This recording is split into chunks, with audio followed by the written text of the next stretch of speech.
খতম কোরআনে রমাদানের এক খতম দেওয়ার একটা সহজ পদ্ধতি হচ্ছে রমাদানের প্রতি নামাজের পরে 4 পৃষ্ঠা। প্রতি নামাজের পরে কয় পৃষ্ঠা? 4 পৃষ্ঠা। তাহলে 5 ওয়াক্তে 4 পাঁচা 20 পৃষ্ঠা। হেফজে কোরআন গুলো 20 পৃষ্ঠা এক পারা। এভাবে 30 দিনে আপনার এক খতম হয়ে যাবে।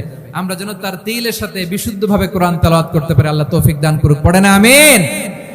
2 নাম্বার করণীয়, ধীরস্থির ভাবে তারাবির সালাত গুলো যেন আমরা আদায় করি। তাড়াহুড়ো করবেন না আল্লাহর ওয়াস্তে, তাড়াহুড়ো করবেন না, তাহলে কোরআন আমাদের জন্য বদদোয়া করবে। তাড়াহুড়ো করবেন তারাবির নামাজে। তারাবির নামাজ সালাতুত তারাবিহ মানে বিশ্রামের নামাজ, আর আমরা পড়ি সালাতুল কিতার, রেলগাড়ির মতো নামাজ। চিল্লায় বলেন ঠিক কিনা? না, এরকম করবেন না। ইমাম সাহেবদেরকে আশ্বস্ত করুন যে ইমাম সাহেবরা আমরা পিছনে আসি আপনাদের সাথে, আপনি আস্তে আস্তে পড়েন, তার তিলের সাথে পড়েন, ধীরস্থির ভাবে তারাবির সালাত পড়বেন। সারা বছর এই সুযোগ হয় না দাঁড়িয়ে কোরআন শোনার, এরকম আয়োজন ব্যবস্থাপনা সারা বছর আর আমরা পাই বলেন তো না। তারাবির সালাতের রাকাত বিতর্ক এড়িয়ে চলুন, রাকাত নিয়ে বিতর্ক করবেন না। 8 রাকাত 20 রাকাত নিয়ে যে মারামারি এই দেশে, এটা শয়তানের ফন্দি। চিল্লায় বলেন এটা কার ফন্দি? আমরা 20 রাকাত পড়ি, আপনারা হয়তো 8 রাকাত পড়েন, কোনো অসুবিধা নাই। আমরা যারা 20 রাকাত আমরা পড়তেছি, আমরা 20 রাকাতের কথাই বলি, 20 রাকাত আমরা পড়বো আজীবন।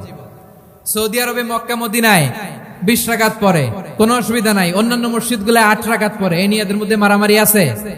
হ্যাঁ, এই জন্য রাকাত বিতর্ক এড়িয়ে চলবেন। প্রিয় ভাইয়েরা, আপনার আমল আল্লাহর কাছে কবুল হবে সংখ্যার বিচারে না উত্তমতার বিচারে? বলেন তো, সংখ্যার বিচারে না উত্তমতার বিচারে?